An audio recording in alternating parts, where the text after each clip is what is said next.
Eu esqueci de colocar para gravar aqui, pessoal. Vou colocar aqui agora, porque depois a gente disponibiliza se der tudo certo com a gravação, porque às vezes dá algum erro no final, o Zoom não consegue fazer.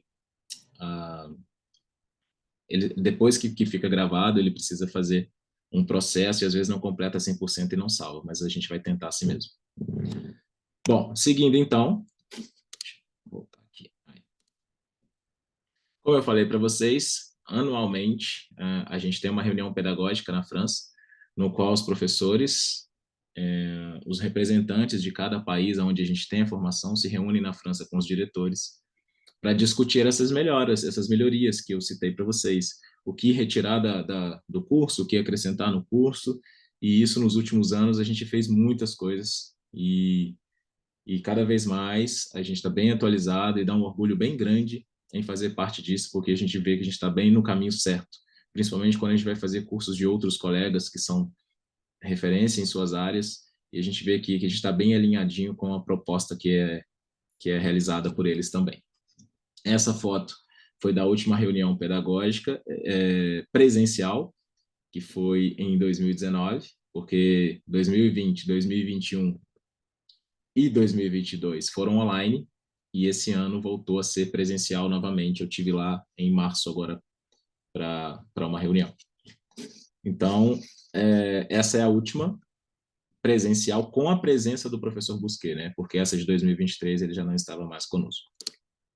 Aqui a gente tem a equipe brasileira que mudou muito nos últimos anos para cá, tá? Então, por exemplo, o Bruno, que é de 2012, talvez só reconheça eu e talvez a Cris dessa equipe. E aqui nós temos uma reformulação bem legal, bem interessante. Para quem trabalha, inclusive, com crianças e bebês, a Jéssica aqui, ó, não sei se vocês estão vendo o ponteiro do meu mouse, ela é uma fisioterapeuta que só trabalha nisso. Tem mestrado e doutorado na área, inclusive com o Busquet. O tema dela de mestrado e doutorado é relacionado ao método Busquet. E aqui a gente tem a Júlia e a Milena, que são do Nordeste, de João Pessoa, na Paraíba, Renan de Brasília, eu e Camila, aqui de Juiz de Fora, e a Cristina Maluf, de Belo Horizonte. Isso, Bruno, Renan também, boa, isso aí. Bom, gente, então o que é o método Busquet? Bom, isso aqui é algo bem importante que a gente coloca, que é uma leitura anatômica e fisiológica do corpo. Não é uma teoria, não é uma filosofia. O que a gente está querendo dizer com isso? O Busquet ele não tirou da cabeça dele e falou assim, eu vou dividir o corpo dessa forma. Eu quero assim. Então não é uma filosofia, não é uma teoria. Ele nada mais, nada menos do que sentou o bumbum na cadeira e destrinchou muito a anatomia e a fisiologia e trouxe tudo mastigadinho para a gente o funcionamento. Aqui, como é um bate-papo que a gente vai fazer mais curto, a gente não consegue mostrar toda essa genialidade que ele conseguiu, mas durante os seminários, por exemplo, o seminário 1, é um negócio absurdo quando a gente chega a fazer a leitura do corpo humano, a gente vê como, caramba, como é lógico, como é que a gente nunca pensou nisso antes.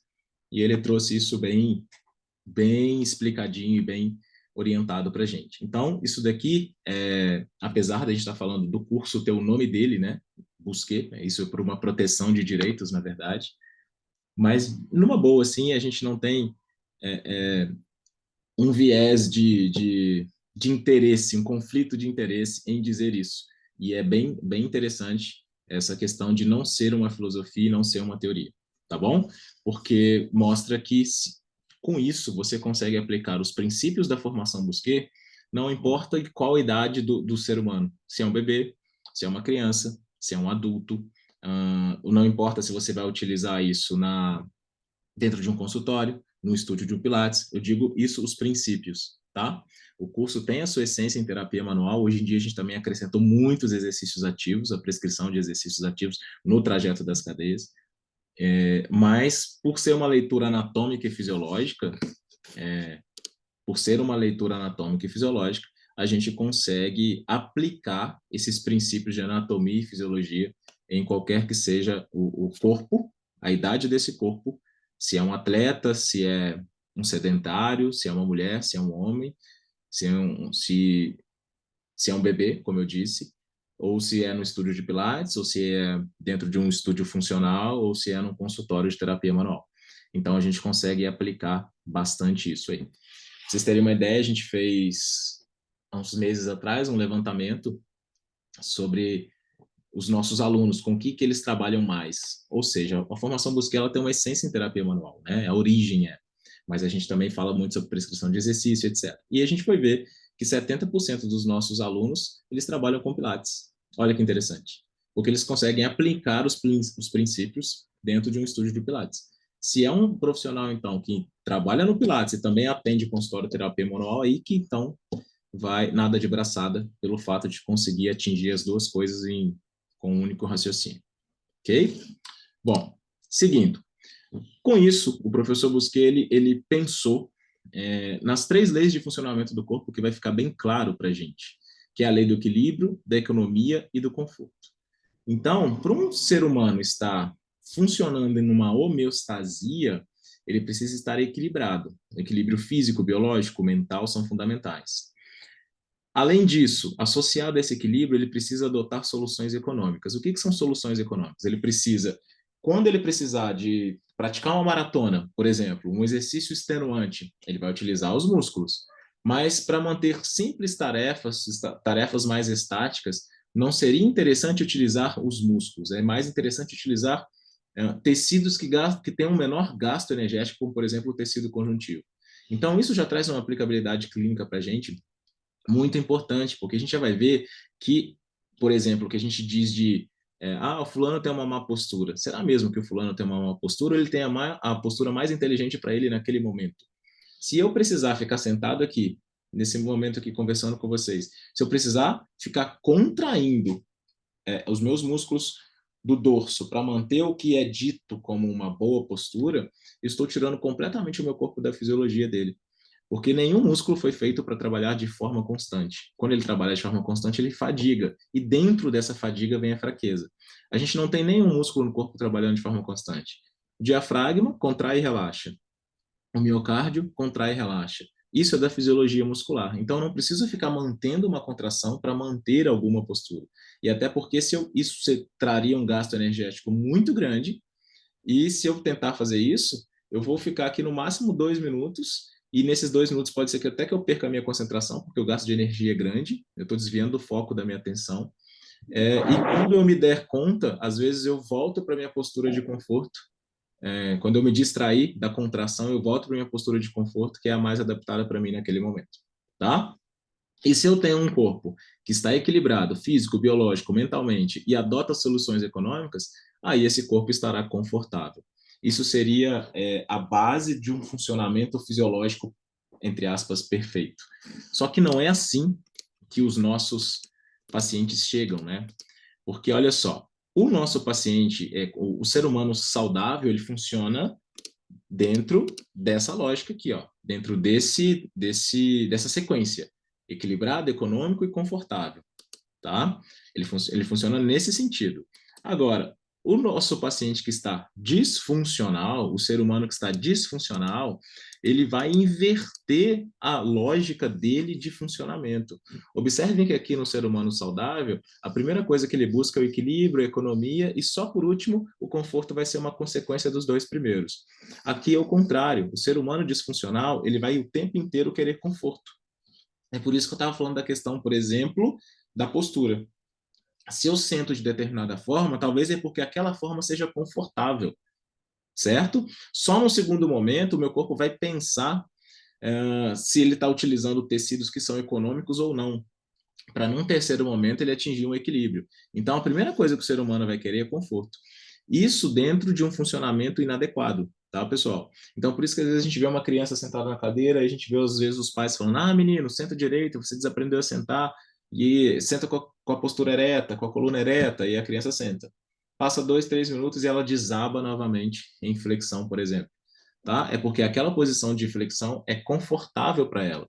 Não estou dizendo que deveria ser assim, mas a gente tem que tentar entender o porquê que essa postura é confortável para esse paciente, atuar sobre as disfunções e aí devolver ele no funcionamento saudável de novo, tá bom?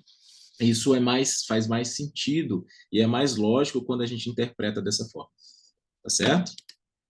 Bom, Então, nossa realidade é essa daqui, ó. Os pacientes que chegam sempre com posturas ou movimentos, não precisa ser só postura estática, pode ser movimentos, né? Tem facilidade de realizar o movimento mais para um lado do que realizar o movimento mais para o outro.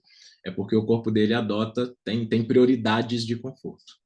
E o ideal é que, quando o ser humano está saudável, é que qualquer posição para ele seja confortável, e não que ele tenha apenas uma ou duas ou três posições que são mais confortáveis. Bom, mas para a gente entender melhor esse funcionamento e como o professor Busquet chegou nesses princípios e nessas leis, a gente precisa fazer uma reflexão. E aí, nessa reflexão, a gente vai fazer umas brincadeiras. É possível tratar um sujeito decapitado? O que ele está querendo dizer com isso? É possível tratar um sujeito em que eu esqueça que o crânio desse sujeito faz parte dele, faz parte do corpo dessa pessoa? A ideia que eu estou querendo dizer aqui é que a gente tratar o indivíduo até a base do crânio não significa dizer que a gente está tratando ele, que está tratando o crânio dele. Até a base do crânio não é tratar o crânio. Então, a gente não pode esquecer que em alguns pacientes nós teremos tensões e origens de problemas que são descendentes, ou seja, de cima para baixo. Como, por exemplo, eu posso ter uma cervicalgia que tem origem no tórax para cima, ou eu posso ter uma cervicalgia que tem origem no crânio para baixo. Como saber diferenciar isso? A gente tem testes para conseguir diferenciar isso. Tensões no crânio também podem influenciar em cefaleias tensionais, em dor cervical alta, em DTM. Então, eu preciso, em algum momento do processo de abordagem desse paciente, saber direcionar se saber direcionar se eu vou precisar avaliar o crânio e se nesse crânio encontram tensões que podem justificar os problemas do meu paciente. Sendo que tudo isso, a gente tem algumas pistas que a gente já começa a pegar lá na anamnese. Determinadas perguntas que a gente faz, a gente já consegue extrair caminhos para que depois a gente elenque testes para serem realizados e os testes vão trazendo respostas para a gente. Tá bom? Então, se tem uma coisa que às vezes pode até ser engraçado, porque aqui eu tenho certeza que todos nós aqui somos profissionais já com uma certa experiência, né? Mas eu posso garantir para vocês que são raras as pessoas que fazem uma boa anamnese, que sabem o que estão procurando na anamnese, que sabem extrair respostas que vão dar direcionamento para o restante dos testes. Não adianta a gente sair da anamnese e fazer os testes e só ficar nos testes de exame físico e esquecer de associar a anamnese ao exame físico. Determinadas perguntas que a gente faz na anamnese nos direcionam para ser realizado um teste lá no exame físico ou não. Tá? E isso a gente faz muito na formação. E é muito legal fazer como se fosse um jogo de pistas, tá? Fazer uma boa anamnese não é perguntar tudo, que às vezes você vai perguntar coisas que você nem precisava perguntar, vai obter uma resposta que nem precisava obter, e aí é mais um dado para você se perder, ok? Bom, e é possível falar de um método global se nós tratamos um sujeito sem vísceras. E aí entra grande diferencial da formação Busquet com relação a essa abordagem. Não que todos os problemas terão origem na víscera, mas alguns deles sim. E você precisa ter recursos para tanto avaliar quanto tratar. Vou dar um exemplo aqui para vocês, fica fácil a gente visualizar. Vou utilizar o exemplo de que não é um exemplo que não é um problema, mas só porque esse exemplo é mais fácil de exemplificar para quem não está relacionado ainda, não está ainda habituado com a formação. Imagine uma gestante, né? A gestante, quando ela o feto começa a crescer, a cavidade abdominal ela é fechada. Ela é fechada na frente pelos músculos abdominais, ela é fechada em cima pelo diafragma, é o teto da cavidade abdominal, ela é fechada abaixo pelos músculos do assoalho pélvico e ela é fechada atrás pelos músculos da parede posterior do abdômen. Se eu aumento a pressão e o volume ali dentro, eu preciso aumentar a cavidade para dar conforto para esse aumento de volume, certo? Então, para isso, o que vai acontecer, por exemplo, na gestante? Quando começa a aumentar o volume abdominal dela e a pressão abdominal, ela distende o abdômen para permitir o avanço das pressões à frente, na parede anterior. O diafragma adota uma posição de funcionamento mais alto em expiração, por isso que a respiração do gestante é curtinha. O diafragma nem pode ficar descendo, né? Senão ele comprime o que tem embaixo. Eu preciso aumentar a cavidade abdominal, então eu preciso jogar o processo tifoide para cima e o pubis para baixo. Esse movimento é um movimento de anterioridade pélvica, né, de antiversão pélvica. E isso só é possível porque também os músculos do abdômen estão distendidos. Se os músculos estivessem tensos, não tem como o pubis descer, não tem como o tifoide subir, porque são as duas regiões de inserção desse músculo, né? Então, eu começo a aumentar a lordose, mas para aumentar a lordose, eu tenho que ter mais contração do quadrado lombar. Então, observa, o quadrado lombar vai ficar contraído para manter uma posição estática. Mas lembra que a gente conversou aqui agora há pouco atrás? Nenhum músculo foi feito para trabalhar de forma constante. Quando o músculo trabalha de forma constante, ele fadiga, ele tem contratura, ele tem menos aporte sanguíneo e possivelmente vai ter dor. Só que isso que eu estou falando para vocês, essa relação em que todo o funcionamento músculo-esquelético foi alterado por uma alteração de pressão interna, isso não acontece só na gestante. Isso pode acontecer num homem, por exemplo, que tem uma má alimentação, aquela barriguinha durinha de chope, sabe? Ele tem dor lombar, e aí? Como é que a gente faz? Né? Ele vai se comportar da mesma forma que uma gestante. Só que aí, quando a gente vai para os artigos e a gente lê o artigo sem ter um crivo, sem ter um senso crítico importante, o que os artigos antigamente falavam, que hoje até já mudaram um pouco? Que para você não ter dor lombar, tem que ter um abdômen forte, certo? Então vamos imaginar, pegar um homem que está funcionando dentro desse molde da gestante, só que ele não tem um feto, ele tem muitos gases, ele tem aumento de pressão e volume por uma má alimentação, está com o abdômen distendido e ele tem dor lombar. Será que faz sentido num primeiro momento a gente colocar ele para fortalecer o abdômen? Primeiro que não vai ser confortável para ele, ele não vai conseguir fazer e vai aumentar ainda mais a pressão interna. Então a gente vai ter duas forças, uma força do quadrado lombar que já está lá contraturado e na frente uma força dos flexores, no caso o reto abdominal, que vai aumentar a força também. Então a gente vai como se fosse duas cordas que a gente tem ali, uma corda na frente que você está pedindo para fortalecer e uma corda atrás que já estava tensa. Né? A resultante disso não vai nem para frente nem para trás e forças de achatamento sobre a coluna.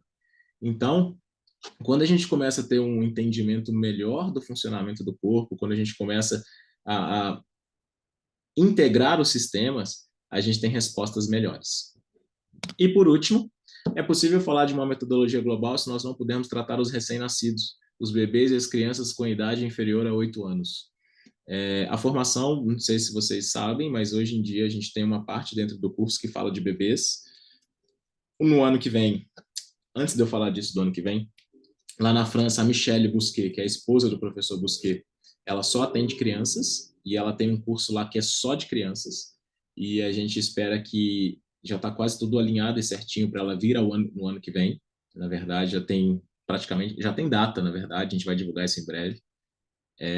Que vai ser um complemento da formação Bousquet. E serão só 3 a 4 dias só de tratamento de crianças e bebês especificamente, tá? Porque ela é referência lá na Europa com relação a isso. E tudo isso, por que eu estou dizendo sobre isso dos bebês?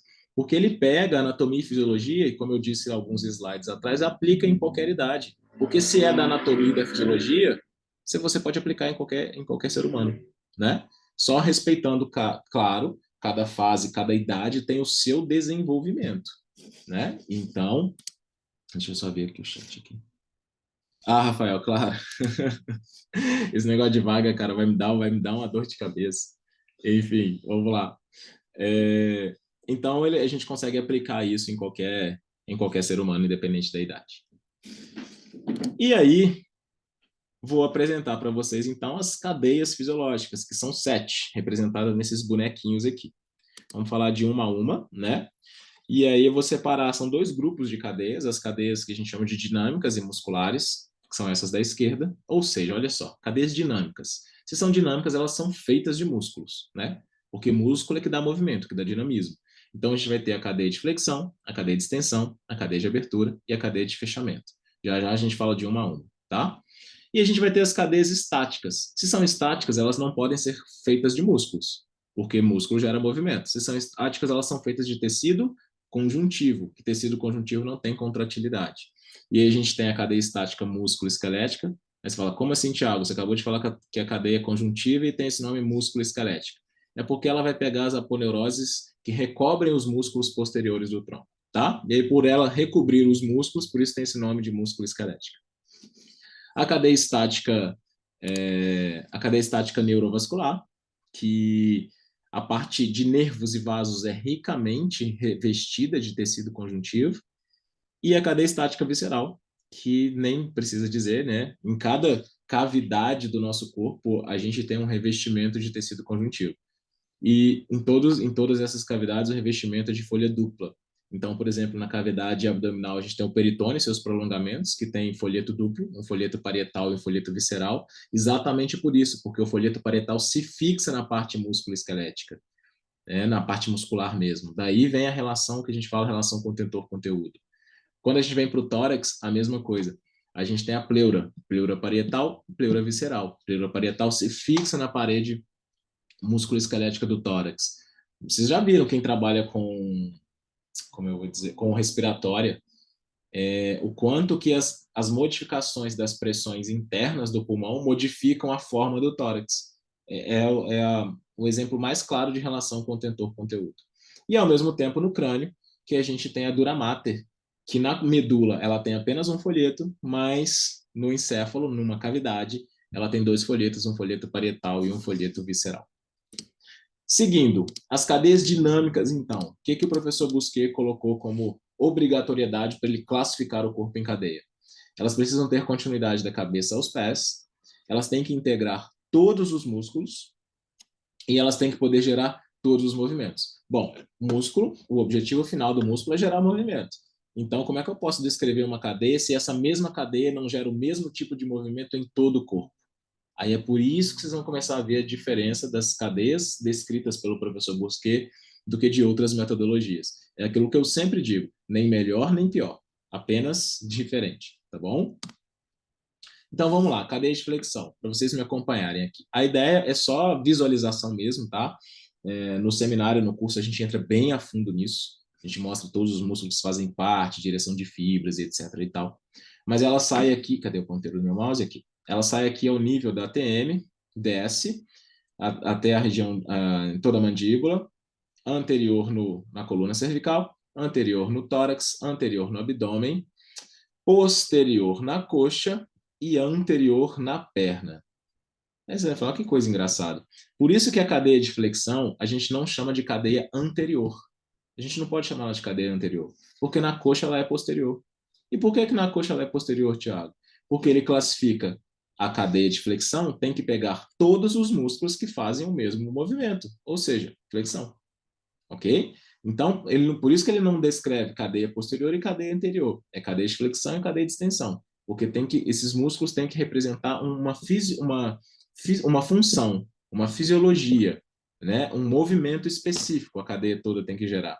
E aí, dentro do curso, durante todos os seminários, a gente mostra isso o tempo inteiro, como as cadeias fazem isso. Então, essa é a cadeia de flexão. Vamos imaginar uma coisa aqui, rápido, só para vocês verem uma aplicabilidade da cadeia de flexão. Por exemplo, alguém aqui nesse grupo já deve ter tido cólica, já deve ter tido gastrite, alguma coisa assim. Qual é a posição que dá conforto para o nosso corpo? Flexão. Ninguém fica com cólica, ninguém fica com gastrite e fica aqui, ó, na extensão. A gente normalmente se encolhe, se abaixa, se protege, né, por um problema interno. Vamos pensar numa cólica aqui mais baixa. Além de fazer a flexão do tronco, que é dada por um músculo reto abdominal aqui, às vezes as pessoas também fazem uma retroversão da pelve, né? Que é encolher o bumbum, assim, para proteger, ainda mais quando o problema é mais embaixo. E essa retroversão da pelve é gerada por esses dois músculos principais aqui da cadeia de flexão, ó. Reto abdominal, que puxa o pubis para cima, e os isquiosurais, que puxam o isquio para baixo. Isso dá um giro aqui, ó, posterior, tá? Esse giro posterior é a retroversão pélvica. Tudo isso para poder gerar um conforto para um problema interno. Então, veja como a gente tem muita aplicabilidade disso, né? Só que a cadeia de flexão, ela foi feita apenas para gerar movimentos de flexão. Quando acontece isso que eu estou contando para vocês aqui, isso já é uma compensação. Quando os músculos estão se contraindo para manter uma posição estática, para gerar um conforto, aí é quando o paciente não está funcionando bem. Lembra que a gente mostrou as leis lá atrás? Né? Então, quando eu começo a utilizar o músculo para gerar uma posição estática, aí não vai dar muito certo, vou ter problema. Porque vamos pensar uma coisa, lembra que a gente tinha cadeias dinâmicas e cadeias estáticas? As cadeias estáticas é que são feitas para manter posições. As cadeias dinâmicas são feitas para manter movimento. Mas a partir do momento que eu tenho um problema, eu começo a utilizar o músculo para fazer uma função estática. E é por isso que acontece um problema. Que o músculo vai ter que ficar contraindo o tempo inteiro, aí eu vou ter músculos mais fortes, músculos mais fracos, vou ter músculos contraturados, e tudo isso pode ser um processo nociceptivo que pode vir a se tornar dor. Ok? Bom, seguindo. A cadeia de extensão agora, ó, quase a mesma coisa, o inverso, porém o inverso. Então não é a mesma coisa, né? Mas só para vocês perceberem, ó, também sai o nível da TM, porém agora vem aqui por cima da cabeça, posterior à coluna cervical, posterior no tórax, posterior ao abdômen, né, ao nível da coluna lombar, pega o glúteo, e aí aqui ela é anterior, ó, para pegar os músculos extensores do joelho, porque não é a cadeia de extensão, e depois ela volta a ficar posterior, tá? Então essa é a cadeia de extensão. É essa cadeia que vai gerar aquele conforto que a gente falou para aquele cara que tem aquela barriguinha de chope ou para gestante, porque aqui, ó, não tem um aumento de volume na gestante. Então, para comportar melhor esse aumento de volume aqui dentro dessa cavidade, eu preciso jogar o processo tifoide para cima e eu preciso jogar o pubis para baixo. Como que eu faço isso? Fazendo uma extensão. Quando eu faço a extensão, eu afasto essas duas pontas aqui, ó. Mas para que essas duas pontas possam ser afastadas, o músculo reto abdominal, que faz parte da cadeia de flexão, ele precisa estar distendido, ok? E se eu tenho um músculo abdominal distendido, isso por si só já gera instabilidade lombar, né? Por isso que algumas pessoas têm dor lombar. E aí eu vou ter o quadrado lombar aqui puxando o ilíaco para cima e eu tenho o reto femoral aqui puxando o ilíaco para baixo. Isso dá um volante e o ilíaco gira anterior para fazer uma antiversão agora. E a antiversão joga o pubis para baixo. Então olha que interessante como isso permite que essa cavidade aqui ela aumente o seu tamanho e gere conforto para o aumento do problema interno, aumento do volume, né? Aumento da questão interna do paciente. Tá ok? Então, aqui é só um dos exemplos que eu estou colocando para vocês para exemplificar, tá? Porque, como eu disse, numa conversa dessa não é tão simples passar o que é o método, então por isso que eu estou jogando esses exemplos, ok? Seguindo agora, ainda dentro das cadeias dinâmicas, a gente tem as cadeias de fechamento. Agora são as cadeias cruzadas. São as cadeias que a gente começa lá no desenvolvimento motor, quando o bebê começa a engatinhar. Aí é essa cadeia que começa a se solidificar, né? Tanto essa quanto a de abertura. Então aqui ela vai descendo, fazendo todo esse espiral no corpo, tá? Essa cadeia de fechamento, eu não sei, pessoal, se vocês estão ouvindo o meu cão, mas é porque a minha esposa deve estar chegando ali, ele está latindo. Não deve incomodar muito, não, é rapidinho. E aí aqui a gente tem as cadeias cruzadas, e por que ela chama cadeia de fechamento? Porque ela vai me dar sempre, em qualquer que seja a região do corpo, nos membros fica mais fácil perceber isso, ela vai me dar a adução, a rotação interna e a pronação. No membro inferior, ela vai influenciar para o paciente apresentar o valgo de joelho. Aqui, no tronco, essa cadeia cruzada aqui, ó, que são duas, né? Direita e esquerda. A gente sempre dá o lado pela pelve. Então, essa aqui, ó, que chega no ombro esquerdo, é a direita, porque ela sai da pelve direita. E essa aqui é a esquerda, tá? Então, ela vai aproximar esse ombro dessa pelve. E aqui aproxima esse ombro dessa pelve. Assim como faz pronação, adução e rotação interna no membro inferior e no membro superior. Ok? E rotações, né, ao nível da cabeça. Então, quando a gente tem, por exemplo, um paciente com o ombro mais à frente, um paciente com o ombro mais baixo, vocês já viram que alguns de vocês, às vezes, têm facilidade e... Como é que eu vou dizer? Não, facilidade não é a palavra que eu queria. Tem mais conforto em cruzar a perna de um lado do que cruzar a perna do outro. Tudo isso é por conta, às vezes, de proteção de uma região em que uma cadeia está mais super programada do que a outra. E isso, às vezes, não vai representar nenhum problema, mas ao longo do tempo pode ser que sim, que venha trazer problemas. E a cadeia de abertura é exatamente o oposto. Deixa eu voltar aqui na de fechamento só para pontuar uma coisa para vocês verem a diferença. A cadeia de fechamento ela é anterior no tronco, tá? Ela é medial na coxa e lateral na perna. Já a cadeia de abertura é o oposto. Ela é posterior no tronco. Ela é cruzada, mas ela é posterior no tronco. Por isso que vocês estão vendo aqui mais translúcido, porque está indicando que está passando atrás do bonequinho, tá? E ela é lateral na coxa, porque tem que pegar os abdutores e rotadores laterais, né? E medial na perna, ok? E aí lá no curso a gente também mostra todos os músculos que fazem parte. Vocês vão ver que eles fazem os movimentos de abdução, rotação externa, supinação agora, tá? E no tronco, o movimento de abertura, torção posterior do tronco, ok? Seguindo, agora a gente entra nas cadeias estáticas, nas cadeias conjuntivas. E aqui está a primeira delas, que é a cadeia estática músculo-esquelética, que são as aponeuroses, tá? Essas aponeuroses, elas recobrem os músculos. Então, aqui a gente tem a aponeurose do trapézio, a aponeurose do grande dorsal, a aponeurose tóraco-lombar, a aponeurose do quadrado lombar, a aponeurose glútea, e depois vem para a lateral, para pegar o tensor, né? O tensor não, porque o tensor é o músculo. Mas você vai pegar a banda iliotibial, lateral aqui. Aqui na imagem fica mais claro ver, ó. É isso daqui. Por que vocês acham, se a gente for pegar o livro de anatomia do Netter, por que vocês acham que a gente tem mais aponeuroses atrás e não tem quase nenhuma na frente? Olha que interessante, ó. O nosso corpo ele foi feito sobre um desequilíbrio anterior. Se a gente traçar o fio de prumo aqui, vocês vão ver que 2/3 da cabeça está à frente do centro de gravidade. Se a gente continuar esse fio de prumo aqui, a gente vai ver... Opa, passei sem querer. A gente vai ver que 2/3 do pé está à frente do centro de gravidade. Ou seja, o nosso corpo foi desequilibrado para frente mesmo. Ele é desequilibrado para frente, mas isso é para facilitar a sair da inércia, tá? Só que, ao mesmo tempo, eu preciso contrabalançar isso. Então, eu preciso botar alguma estrutura para contrabalançar que eu não caia para frente. E aí, se eu botar músculos, eu vou ter que ficar contraindo esses músculos, né? E como a gente viu, não é interessante ficar contraindo. Gasta energia, contraindo constante, né? Gasta energia, contraindo constante, que eu falo sem relaxamento. Gasta energia e fadiga rápido. Então, o que o corpo faz? Bom, então vamos botar um tecido que tem menor gasto energético, que não tem contratilidade e que é resistente. Então, o que ele vai e faz? Ele coloca tecido conjuntivo na região posterior para contrabalançar isso de ir para frente. Mas, Thiago, e na perna? E na perna que o tecido conjuntivo é lateral? O tecido conjuntivo não é posterior.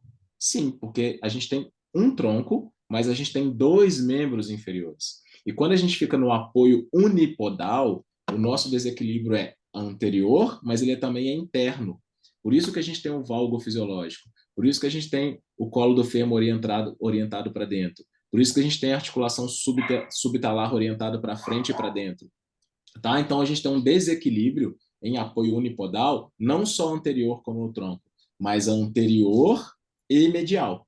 Então, para contrabalançar esse medial, o que o corpo faz? Bota tecido conjuntivo na parte posterior e lateral da perna. Quando a gente vai observar, aqui a gente tem uma banda conjuntiva bem importante, e atrás da coxa a gente tem 2 músculos que metade do corpo deles é tecido conjuntivo, que é o semitendinoso e o semimembranoso. Olha como o corpo é inteligente. Para ficar claro como é bom jogar a carga estática de ficar parado para o tecido conjuntivo, quem nunca aqui, um dia andando na rua, encontrou com alguma pessoa, ficou um tempo conversando e, de repente, quando vocês viram, vocês deslocam o peso de vocês para a lateral, assim, joga o peso só para uma perna, para a banda iliotibial. Aí passa um tempinho, vocês vão lá e jogam o peso para outra perna.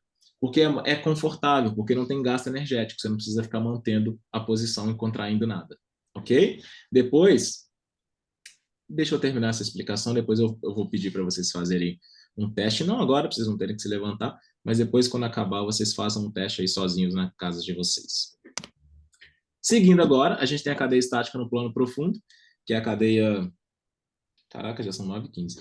Que é a cadeia neurovascular, que é composta de nervos e vasos, e está no plano profundo. É ela que vai fazer a comunicação de toda essa parte visceral e musculoesquelética, que a gente estuda ela bem a fundo no seminário 7. Por exemplo, o Bruno, que é de 2012, o seminário 7, quando ele fez, não tinha essa parte neurovascular. E o seminário 7 agora é completamente diferente de quando você fez, Bruno, pra você ter uma ideia. O 7, o 4, o 5 tem algumas modificações importantes, enfim, tem alguns. Todos tiveram modificações, mas o 7 é o que mais mudou desde a época que você fez. A cadeia estática agora no plano anterior são as vísceras, né? São as pressões internas. Como eu dei o exemplo para vocês, a gente tem apoios anteriores hidropneumáticos, né? Que hidro da parte intestinal aqui e pneumáticos da parte pulmonar.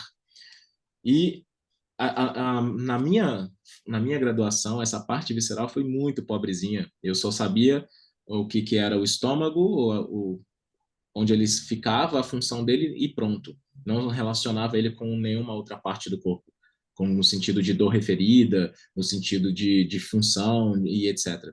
Tá? E na formação a gente faz isso muito bem feito. Modéstia à parte, falo, né? Dizendo, já aproveitando, mas a gente explica isso aqui muito bem explicadinho e mostra todas as relações que essas vísceras têm com o plano músculo-esquelético. Aqui fica fácil, ó, a gente verificar se tiver um aumento de pressão e volume aqui, como vai modificar todo o funcionamento músculo-esquelético ao redor dessas estruturas. Ok? E isso daqui é o nosso manequim inflável. Se eu modifico a pressão aqui, se eu aumento muito a pressão aqui, ó, se eu aumento nesse bonequinho que está de perfil, se eu aumento muito a pressão aqui, esse bonequinho vai ter que começar a fazer uma extensão e uma abertura. Se eu diminuo a pressão e o volume aqui, esse bonequinho vai fazer uma flexão e um fechamento. Então, olha como essas questões internas influenciam em como a gente se coloca no espaço, o funcionamento da nossa parte musculoesquelética, tá? E saber disso é bem importante. E essa cadeia visceral, ela começa na boca. Então, tem muitas relações também de coluna cervical com problemas nessa região, problemas de tireoide, problemas de esôfago e por aí vai, além do próprio problema músculo-esquelético da coluna cervical, bem como as DTMs também, tá? Bom, então a cadeia visceral, como eu falei para vocês, ela tem todo esse trajeto que começa ao nível da boca, garganta, ao nível da região torácica, abdominal e pélvica. Quem trabalha com fisiopélvica vê muito essas relações. A gente fala muito disso também. E tudo isso, essa relação do plano visceral com a parte musculoesquelética se dá por tecido conjuntivo. Por isso que a gente chama de cadeia estática. Estática de não ter contração, de ser tecido conjuntivo, que faz essa relação entre o que acontece lá dentro e o que acontece lá fora. E como eu disse, pessoal, isso não é filosofia e teoria não, tá? A gente mostra isso anatômica e fisiologicamente como acontece, quando a gente tem mais tempo, que no caso são os seminários. Então, a relação contentor-conteúdo, eu já dei alguns exemplos aqui, eu vou passar aqui para a gente tentar entender um pouco melhor. Aqui a gente tem, por exemplo, ó, o que seria a gente vai chamar, a gente vai dizer que os problemas viscerais podem se representar sobre dois modelos, os modelos de retração e os modelos de congestão e desdobramento. Retração é a diminuição da pressão e volume, e desdobramento é o aumento da pressão e volume. Aqui coincidiu desse senhor aqui ser um senhor, vamos dizer assim, gordinho, mas não peguem isso como estereótipo de congestão e desdobramento. Tem pessoas magras que vão ter congestão e desdobramento, porque a gente não está falando de tecido subcutâneo adiposo, a gente está falando de pressão interna, e pressão interna qualquer um tem, independente de quantos quilos tem na balança, tá bom? Aqui, por coincidência, ficou mais fácil de exemplificar, mas não é sempre que eu tiver um paciente com essa posição aqui de mais de extensão, que ele vai ter um desdobramento e uma congestão, e o contrário, de retração, vai ter essa flexão, tá? Aqui, como eu disse, eu estou falando para vocês princípios e conceitos, mas a gente mostra todos os testes de como fazer isso de uma forma bem palpável. Bom, o desdobramento, só para vocês entenderem e ficarem mais claro, a gente já está terminando essa parte. Vamos imaginar aqui, ó, que essa bolinha azul aqui seja o meu volume e pressão interna. E essa parte preta seja a parte músculo-esquelética. Quando eu aumento o volume e pressão nessa segunda imagem, o que tem que acontecer com a parte músculo-esquelética? Ela tem que se adaptar, ela tem que gerar o aumento da cavidade. Doa, entre aspas, a quem doer. Então, o corpo vai se compensar. O diafragma vai modificar a sua posição de funcionamento. É por isso que a gente não pode jamais chegar para uma pessoa e falar assim, fulano, você que não tem um bom padrão respiratório é porque você não sabe respirar. Vamos pensar uma coisa, gente. Alguém ensinou a gente a respirar? Respirar é geneticamente programado, a gente já nasce fazendo. Se a gente altera o nosso padrão de respiração, é porque a pressão interna alterou. O diafragma, às vezes, vai querer ficar mais em cima, vai querer ficar mais embaixo, mediante o que está acontecendo embaixo e em cima dele.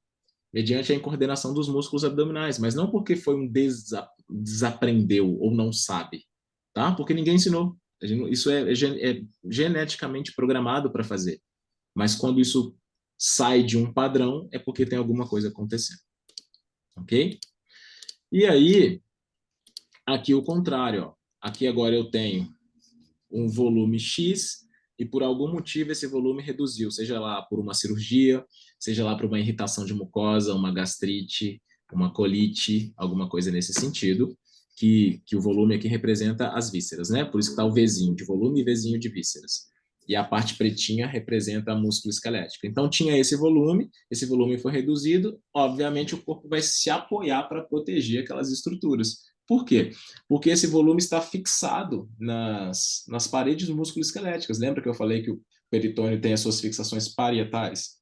Então, se esse peritônio vem enrugadinho em direção ao centro, automaticamente você tem que encurtar essa distância e o corpo acaba adotando, fazendo uma flexão e um fechamento para proteger as estruturas. Ok? Bom, quando a gente vai para... Pessoal, até aqui alguma dúvida? Tá muito rápido? Só me sinaliza aí para mim, porque esse negócio de online, eu não estou vendo vocês. Então eu vou falando, como se eu estivesse falando para as paredes aqui. Aí eu preciso saber se está tudo bem aí com vocês. Deem só um ok no chat, ou abra o microfone e fala aí, e a gente dá sequência. Beleza, Bruno, obrigado. Vamos lá. Seguindo aqui, então, quando a gente vem para a parte... quem já trabalhou com fisiorrespiratória, visualiza isso aqui muito bem, né? Que aqui a gente tem, ó, aqui a gente tem um pedaço de um tórax, um corte de um tórax. Aqui a gente tem pele, tecido adiposo subcutâneo, músculo, osso, fáscia transversal, que é uma laranjinha aqui, não sei se vai dar para vocês verem daí do computador de vocês ou do celular, pleura parietal, pleura visceral e pulmão. E quem trabalhou já com fisiorrespiratória sabe que a gente consegue modificar o funcionamento e as pressões internas colocando a mão pelo lado de fora. Quando a gente vem para o abdômen, que é essa imagem do lado, é a mesma coisa. É a mesma, não é utópico tratar um abdômen. A gente tem as mesmas camadas aqui, ó, as mesmas estruturas. Na verdade, até menos, né? Porque no abdômen não tem a parte óssea das costelas. Então fica até mais fácil essa relação contentor-conteúdo, entre a parte musculoesquelética e a parte visceral. Então, só para a gente relembrar e para vocês verem como isso é baseado em anatomia e fisiologia. Aqui eu vou dar um exemplo agora, para vocês entenderem, para a gente finalizar essa parte, e a gente já ir para o caso clínico daqui a pouquinho, para vocês entenderem, por exemplo, algumas situações. Vamos imaginar essa imagem que vocês estão vendo aqui, ó, esquece esse bonequinho da esquerda, vamos pegar só esse esquema que foi feito aqui. Como se vocês estivessem vendo uma pessoa de perfil, em que aqui a gente tem a coluna lombar, aqui a gente tem o diafragma, aqui a gente tem o abdômen, os músculos anteriores do abdômen, e aqui a gente tem os músculos do período. Vamos imaginar que eu tenha uma retração dentro dessa cavidade. Retração pode ser uma esofagite, uma gastrite, uma retirada de um órgão, uma cicatriz aderente pós-cirúrgica, alguma coisa nesse sentido. Todos esses órgãos que estão aqui, eles estão fixados no diafragma. Então, o diafragma, ele não vai adotar uma posição de funcionamento normal, ele vai adotar uma posição de funcionamento mais baixa, uma posição que a gente chama de inspiração. Ele fica mais aqui embaixo, tá? Ele desce, como a seta amarela está indicando. Se o diafragma desce, aqui, o próprio diafragma aumenta a pressão da cavidade abdominal. Sim ou não? O diafragma aumentando a pressão na cavidade abdominal, e essa retração normalmente gera uma flexão do tronco para proteger, né? Para tudo isso aqui abaixar. É comum, às vezes, o paciente adotar uma retificação da coluna lombar, porque a retificação da coluna lombar é um movimento de flexão. E aqui a gente vai adotar a flexão para gerar conforto para esse problema interno. Então, aqui já começam os problemas. Por quê? Se eu adoto uma posição de flexão da coluna lombar, eu exponho mais o meu assoalho pélvico, eu exponho mais a minha bexiga, eu vou aumentar a pressão sobre esses músculos aqui do assoalho pélvico. Com o diafragma em posição de inspiração, eu aumento mais ainda a pressão sobre o assoalho pélvico. Então, esses músculos do assoalho pélvico aqui, que são músculos pequenos e finos, e todos os músculos pequenos e finos, eles não foram feitos para ter força. Eles têm a sua tonicidade normal, mas são músculos proprioceptivos, assim como os músculos da mão. Pega um pianista, por exemplo, e faz hipertrofia da mão dele, ele não toca mais. Então, esses músculos do assoalho pélvico, eles precisam ser rápidos e rítmicos, para quando aumentar a pressão ali interna, eles irem lá contrair rapidinho e evitar a fuga, né? A perda de urina. Só que nesse funcionamento aqui, se o paciente fica nesse funcionamento por muito tempo, esses músculos de tanto tentar evitar a saída aqui, a fuga, porque a pressão aqui dentro está muito grande, e aí quando eu ainda tiver uma tosse, um espirro ou uma gargalhada em que esse diafragma desce mais rápido ainda, maior a pressão ainda nesse assoalho pélvico, maior a chance de perder a urina. Certo? Então, olha como uma simples alteração traz toda uma compensação de funcionamento do indivíduo. Além disso, vamos relacionar isso aqui agora, por exemplo, com a coluna cervical. Se eu tenho essa posição aqui de funcionamento do diafragma mais baixo, por conta dessa retração aqui, o diafragma ele é inervado pelo nervo frênico. E o nervo frênico sai dos níveis de C3, C4 e C5 da coluna cervical. Então vamos pensar uma coisa. Se eu tenho um nervo que sai daqui e vem até o diafragma, e o diafragma adota uma posição de funcionamento mais baixo, esse nervo está sendo tensionado, não está? Qual é a forma que eu tenho de relaxar esse nervo? Mantendo o diafragma lá embaixo. Eu aumentando a minha cifose ou eu projetando a minha cabeça para frente. Quando eu faço isso, ó, eu encurto a distância entre a cervical e o diafragma. E aí eu relaxo o nervo. Mas aí eu adoto uma alteração desse posicionamento da cabeça e da coluna cervical.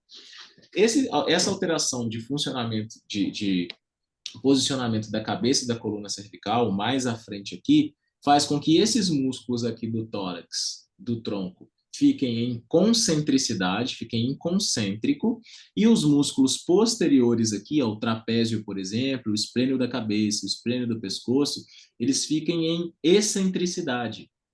E aí eu pergunto para vocês, o trabalho muscular mais vigoroso, de maior gasto energético, é de quem está em concentricidade ou de quem está em excentricidade?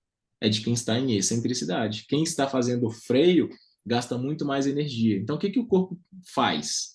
Ele começa a adotar pontos gatilhos nessa região aqui para tentar ajudar esse músculo a segurar essa barra. E se tem algum lugar onde que pode doer, não vai doer na frente, na região do concêntrico, vai doer na região do excêntrico, ok? E aí, às vezes, o fisioterapeuta, não fazendo essa análise, essa leitura do corpo, ele vai lá e solta os pontos gatilhos com os recursos que ele tem, dry needling, etc, etc. Nada contra os recursos, eles são muito bons. Porém, às vezes, na hora errada. Então, o tratamento, nesse caso, começaria pela frente, para depois ir lá atrás e fazer o tratamento atrás. Às vezes, a gente pega o paciente nesse molde, já quer lá ir soltando os pontos gatilhos, até porque o paciente gosta disso, né? Como é que eu vou dizer? Dá um alívio instantâneo e só que momentâneo. Não é um alívio que não é duradouro. Aí você retira lá, faz um trabalho sobre os pontos gatilhos, na semana que vem o paciente volta com os mesmos pontos gatilhos ou até mais, porque às vezes o esquema, a mecânica dele não foi modificada como deveria. Tá bom? Bom, acho que aqui a gente conseguiu resumir bem. Só que isso pode acontecer não só na linha central, como nós falamos aqui, ó, não só aqui nessa linha central, mas também nessa linha cruzada, ou seja, nas cadeias cruzadas. Isso pode acontecer de forma cruzada também, só para exemplificar. Tá ok? Bom, o exame do paciente, então. Apresentar as cadeias fisiológicas, como é que a gente faz o exame do paciente? Primeiro, a gente, numa boa mesmo hoje, gente, a gente faz uma anamnese que é impecável. A nossa anamnese é muito boa, porque você faz a anamnese e da anamnese você já sabe todos os testes que você vai precisar fazer com o paciente. Então, antes de botar a mão no paciente, a gente faz uma anamnese muito, muito, muito, muito bem feita. E depois a gente faz um exame aprofundado do paciente baseado nessa anamnese. Então, se a anamnese me direcionar que eu tenho que fazer avaliação visceral, eu vou fazer avaliação visceral. Se a anamnese me direcionar que eu vou ter que avaliar questões biopsicossociais do paciente, eu vou aplicar questionários biopsicossociais. Se a minha anamnese apontar que eu tenho que avaliar a pelve, eu vou avaliar a pelve. Se a anamnese apontar que eu tenho que avaliar o tórax, eu vou avaliar o tórax. Então é por aí. E não simplesmente fazer todos os testes que eu tenho à mão de forma cega, tá? Então a gente consegue hoje com uma anamnese bem assertiva e essa anamnese baseada nos 3 mecanismos predominantes de dor, que é o nociceptivo, neuropático e nociplástico, tá? Para quem já está familiarizado com esses novos termos aí da neurociência da dor. Ok? Aqui tem alguns testes que, aparentemente, quando a gente olha a imagem, parecem muito simples, né?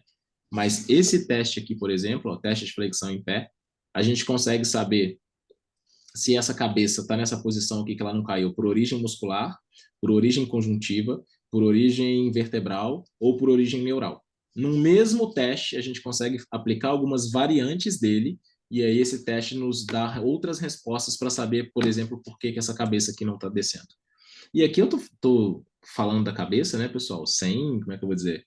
Sem colocar uma queixa principal, tô falando só do que a gente está vendo aqui, esteticamente e estaticamente, tá? Ainda a questão de colocar o problema do que o paciente traz para a gente. É muito além da questão estética. A gente não vai focar nisso em prioridade. Ok? E o tratamento, né, é preservar e restituir o equilíbrio estático e dinâmico dos nossos pacientes. Dar liberdade às cadeias fisiológicas, liberá-las, né? Fazendo um tratamento analítico e global, então a gente tem posturas analíticas, trabalhar ali, ó, trabalhar só esse músculo aqui, trabalhar só esse quadrante visceral aqui, e também depois colocar uma postura que abrange mais coisas. Mas a gente jamais pega o paciente e já coloca ele numa postura que abrange mais coisas. Primeiro vai trabalhando analiticamente, para no segundo momento trabalhar de forma mais global, ok? Manobras de relaxamento, posturas de reequilibração para todas as cadeias propostas. Aqui em reequilibração, lê-se também exercícios ativos. A gente também passa muitos exercícios ativos quando necessários para os pacientes e, sobretudo, para os pacientes crônicos que não podem sair do consultório sem um deverzinho de casa para fazer de forma ativa. E no seminário 7, por exemplo, a gente fala muito dos pacientes crônicos e etc. Tá? Bom. Seguindo, o tratamento, a gente tem, como eu falei, técnicas manuais, né? Aqui tem alguns exemplos, tá? Só para quem não conhece o que é a formação. Como também técnicas viscerais, como também exercícios ativos, que a gente acabou não colocando aqui. E aí, para resumir, eu pergunto para vocês, o que é uma boa postura? Será que esse touro está numa boa postura? Se for partir do parâmetro nosso de boa postura, de ficar sentado ereto, o touro tá. Mas será que isso é fisiológico para ele, né? Então a gente sempre vai tentar fazer uma leitura do corpo, não baseado se o paciente tem uma má postura ou uma boa postura. Isso para a gente não importa hoje, não importa. A gente vai avaliar o paciente, ver encontrar as disfunções e tratá-lo, independente da postura que ele tenha. A não ser que melhorar a postura seja um objetivo dele, tá? Mas hoje a gente já sabe que tem pessoas que têm uma hipercifose e não tem dor, e tem pessoas que têm uma cifose normal e tem dor. Então, postura não é parâmetro para ter dor ou não ter dor, ok? A gente também aborda muito isso, mostra muito isso. Da mesma forma que exame de imagem, né, gente? Não é porque o paciente tem uma alteração no exame de imagem que ele vai ter dor. Ele pode ter dor sem ter lesão, ele pode ter dor sem ter alteração no exame de imagem, e ele pode ter alteração no exame de imagem e não ter dor. Tá certo? Dor vai ser sempre uma produção cerebral. E a gente associa muito isso no curso também, tá? Então vamos lá, mas apesar de eu ter falado tudo isso, só para mostrar a vocês o efeito de tratamento, aqui eu tenho algumas fotos de antes e depois, não que a gente esteja focando na postura, tá? Na melhor estética. A gente vai lá, dá liberdade às cadeias, dá liberdade de movimento, e aí se o paciente for melhorar a postura ou não, ok, tá? Porque nem todo paciente que teve êxito no tratamento, sucesso no tratamento, vai melhorar a postura. Depende do tempo de instalação que ele estava funcionando errado, depende se já teve densidade muscular, se já teve depósito de tecido conjuntivo nas partes musculares, enfim. E o tecido conjuntivo mais rígido, a gente não consegue reverter muita coisa, e por aí vai. Esse paciente tem 31 anos, 8 consultas de tratamento uma vez por semana. A queixa dele era dor lombar. Ok? Aqui, um tratamento de uma dor na região medial do joelho direito. E aí, o antes e depois, como ele está mais organizado, né? Mais alinhado, tá? Paciente 30 anos, isso foi realizado numa sessão de 50 minutos. Ah, mas ela vai ficar com o joelho assim em uma sessão? Não, óbvio que não. Ela vai ter que fazer todo um tratamento, todo um processo para manter-se assim, tá? Foi trabalhada a parte visceral, porque na parte visceral aqui modificava o funcionamento da pelve, e o funcionamento da pelve modificava toda a dinâmica dos membros inferiores. E aí o tratamento foi do abdômen para baixo, ok? Além de encaminhar a paciente para uma questão nutricional. Não por conta de sobrepeso, mais uma vez, e sim por conta de aumento de pressão interna. Gases que solicitavam que o ilíaco dela ficasse numa posição de abertura. E a posição de abertura gerava essa abertura. Quem faz a abertura do ilíaco? A cadeia de abertura. E a cadeia de abertura faz o quê? A abdução e rotação externa. Olha como esse joelho tinha uma rotação externa. Ok? Então, foi feito um trabalho aí em torno disso. Aqui foi feito por um aluno da turma de Recife, esse tratamento. O paciente tinha dor cervical.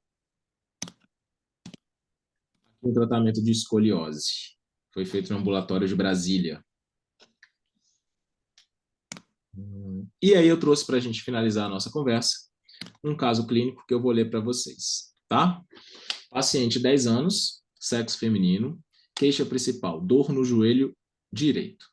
Paciente queixa-se de dor na região da tuberosidade anterior da tíbia, à direita. Dor que começou aproximadamente 2 semanas. A dor piora com o movimento e melhora com o repouso. Isso já traz informação importante para a gente, né? Que é uma questão mais aguda e uma questão mais mecânica. Cefaleia pelo menos 3 vezes na semana. História fisiológica, alimentação inadequada, funcionamento intestinal irregular, apenas uma vez por semana, dificuldade para evacuar. Pessoal, o intestino que funciona bem não é aquele que vai todo dia ao banheiro também não, tá? Tipo, a frequência, o que eu quero dizer é que a frequência de ir ao banheiro, né, é o único parâmetro para dizer se o intestino é bom. Tem pessoas, por exemplo, que ficam 2 dias sem ir ao banheiro e têm um intestino bom. Existem os critérios de Roma, que hoje em dia está no Roma 4, que é o melhor de ser aplicado. Esses critérios de Roma falam sobre tipo das fezes, que vem da escala Bristol, tipo das fezes, sensação de esvaziamento completo, se tem ao evacuar, a quantidade de força que faz para evacuar e a intensidade, ou seja, são vários parâmetros para a gente dizer se o intestino funciona bem ou não, tá? Opa, volta aqui.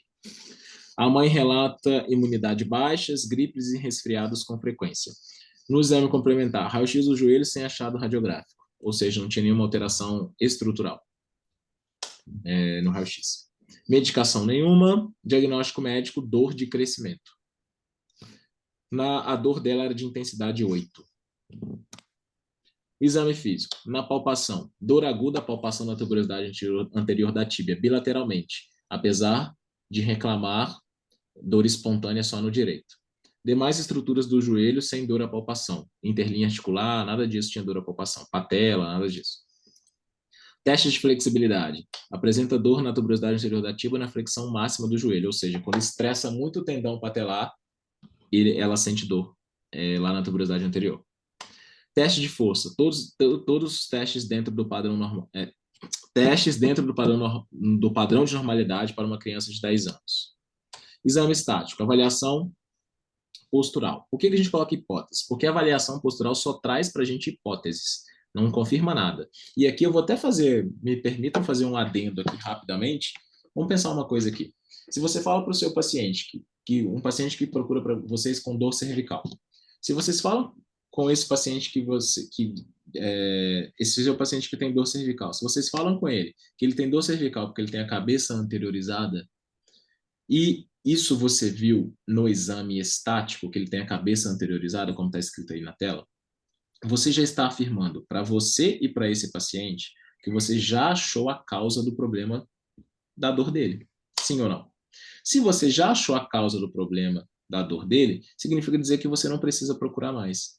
Então, quando a gente faz uma avaliação postural de um paciente, a gente está tendo, quando aquele corpo está trazendo algumas informações, aquilo ali são só hipóteses que precisam ser confirmadas com outros testes. Eu jamais posso fazer uma inferência de que ele tem dor cervical porque ele tem a cabeça para frente.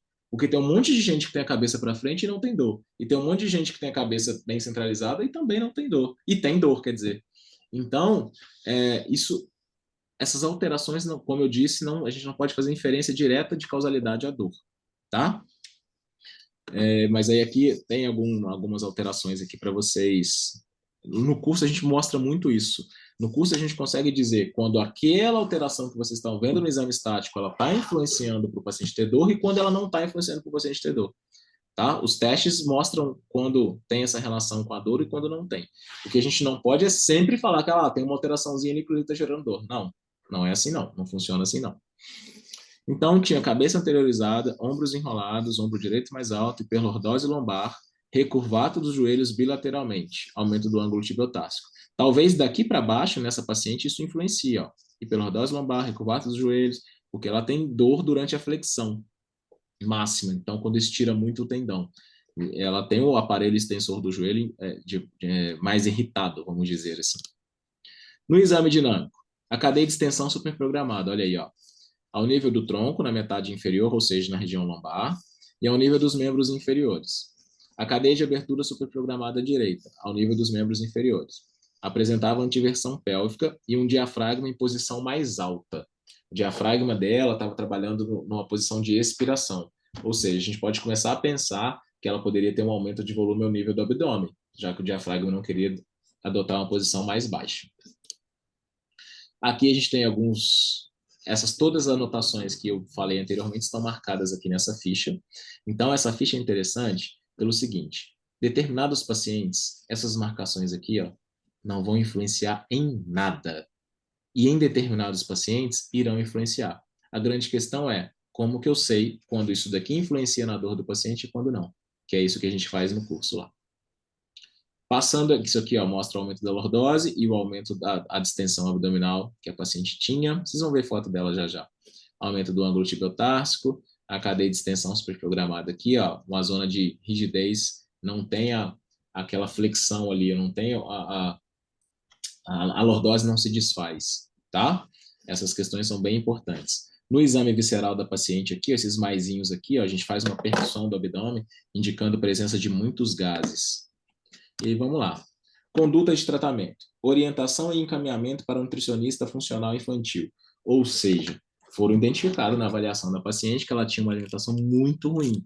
E essa alimentação muito ruim geram esses gases todos aqui, que vão gerar essa cadeia de extensão aqui superprogramada. Essa cadeia de extensão também tem aqui no membro inferior, e isso pode sim ser uma influência para ela ter dor na região anterior do joelho, tá? Então, por que está marcado em vermelho? Porque talvez seja uma das condutas mais importantes que tem que ser feitas com essa criança, o encaminhamento. O fisioterapeuta, às vezes, ele acha que conduta é só quando bota a mão, quando pede para fazer o exercício. Não. Conduta é orientação também. Conduta é encaminhamento também. E nesse caso aqui, não adiantaria nada fazer o trabalho todo com ela manual e de exercício se ela continuasse se alimentando da forma que estava. Opa, volta. Então, foi feita desprogramação das cadeias musculares, mais à frente vão vir as fotos de como isso é feito. Trabalho manual visceral abdominal dos quadrantes que tinham aquele aumento de pressão, que são esses aqui que estão escritos. Foi feita reprogramação do diafragma, exercícios diafragmáticos, inclusive exercícios hipopressivos. Trabalha sobre a antiversão pélvica e sobre a abertura do ilíaco direito e orientações para exercícios ativos domiciliares para manutenção de tudo isso daqui que foi realizado. Então, aqui tem as técnicas na ordem que foi passada. Vocês estão vendo, gente, que as técnicas de tratamento são simples? A grande questão que a gente fala no curso, a norma está aí, ela não me deixa mentir, ela escutou isso esse final de semana todo eu falando para ela. A gente, por exemplo, no final de semana aqui em Juiz de Fora, a gente hipotetizou um caso clínico lá, um paciente em que a dor cervical dele poderia ser causada por 3 coisas diferentes. E uma dor na região lateral do cotovelo, ou na região lateral do cotovelo, poderia ser causada por nervo radial, por tendinopatia do supinador, e qual era a outra coisa? E pelos músculos, tendão dos músculos extensores, é uma epicondilite. E aí, como fazer a diferenciação de tudo isso? Essa é a questão. A técnica em si não é como você vai tratar, não é o mais importante. É aquilo que eu disse, tratar você trata no Pilates, você trata usando outras técnicas, você cria técnica para tratar. O importante é chegar em o que realizar para o tratamento, ou seja, a avaliação. E isso, diagnóstico diferencial, a gente faz o tempo todo, tá? Pegar os caminhos, a gente faz o tempo todo, tá bom? Isso que é importante. A técnica em si é simples, mas o porquê está utilizando, quando realizar e também quando não realizar, que é o mais interessante. Ok? Está mostrando algumas viscerais. Que foi realizada com a mocinha, a reprogramação do diafragma, aqui o trabalho da cadeia de abertura, aqui as correções ao nível do ilíaco. E os resultados. Olha aí a moça, ó. Olha como ela tinha um recurvato bem importante, a distensão do abdômen e o aumento da lordose, olha a antiversão pélvica. E ao longo do tratamento, olha como isso foi se modificando, olha. Ok? Então, ela ficou bem mais organizada e retirou as pressões sobre a parte, sobre o mecanismo, o aparelho extensor do joelho. Certo? Ó, foram 5 sessões de 50 minutos. Por que 50 minutos? Porque a gente sempre marca o horário, né? 1 hora, mas a gente sempre se organiza para fazer em 50 minutos, até para deixar 10 minutos para passar orientação para casa, para passar exercício para casa, ou para rever se está fazendo o exercício em casa correto, pedir a criança para mostrar. Isso é fundamental no processo de tratamento.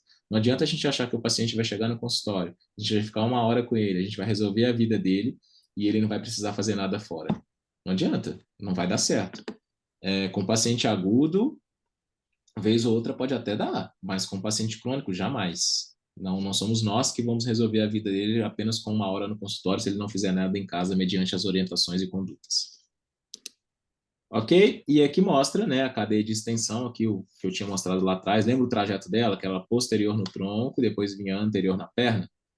Ela que faz esse volante aqui, ó. O reto femoral puxa isso aqui para baixo e o quadrado lombar puxa isso aqui para cima, e o ilíaco roda anterior, aumenta a lordose lombar, e para o reto femoral puxar isso daqui para baixo, o ponto fixo dele fica lá na tuberosidade anterior da tíbia, e o ponto móvel aqui em cima.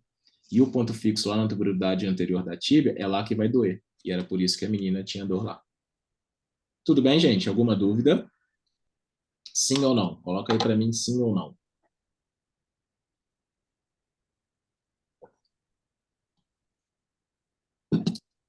Nem sei se vocês estão aí, vocês devem estar dormindo, né?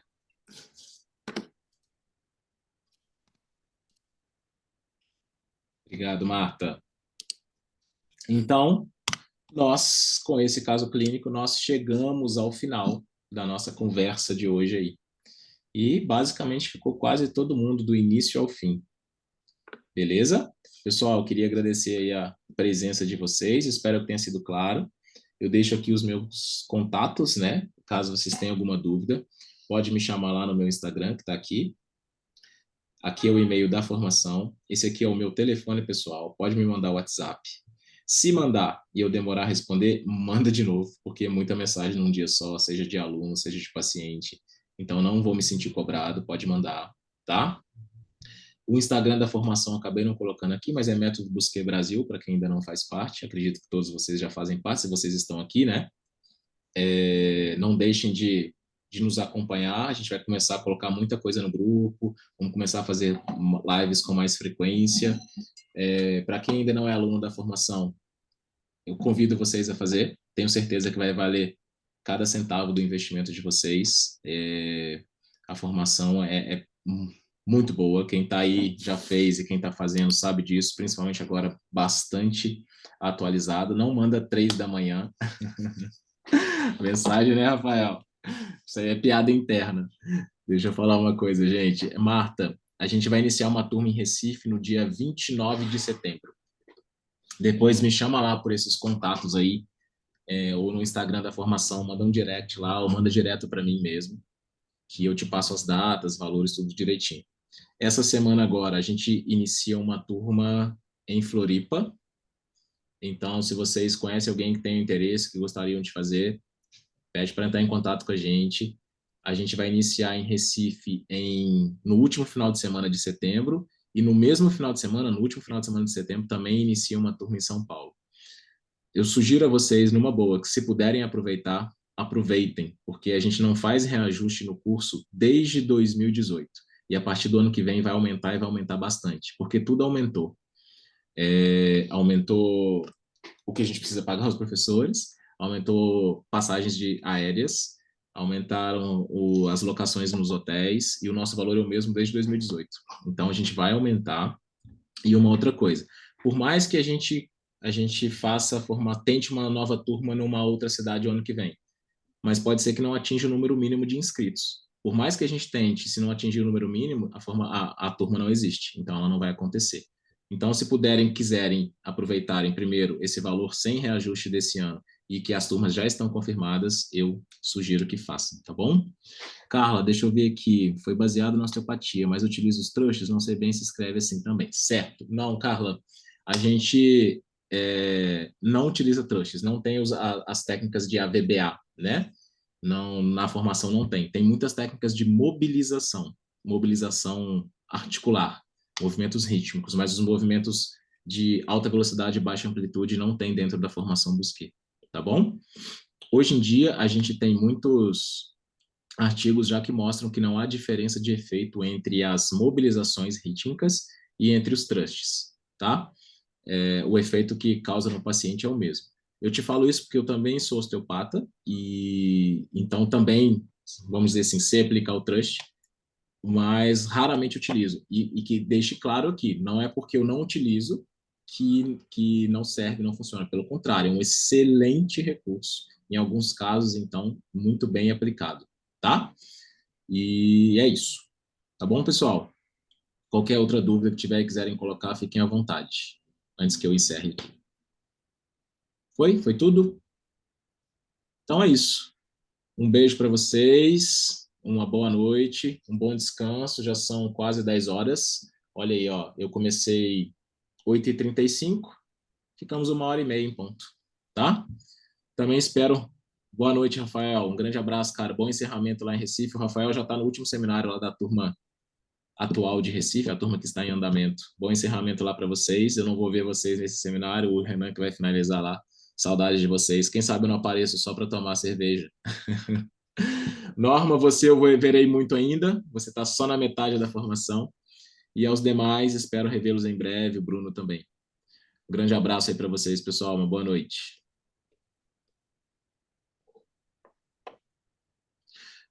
Bruno, cara, eu considero o seminário 4 porque tiveram muitas modificações na avaliação e tratamento da pelve, que você não viu, e o 7 com certeza. O 7 é unanimidade, o 7 você precisa fazer. Beleza? O 7 mudou tudo. O seminário 7 da sua época era só de revisão, pra você ter uma ideia. Hoje em dia ele é tudo conteúdo novo. Tranquilo? Gente, uma boa noite então para vocês. Um abração, bom descanso. Vou fechar aqui, ok?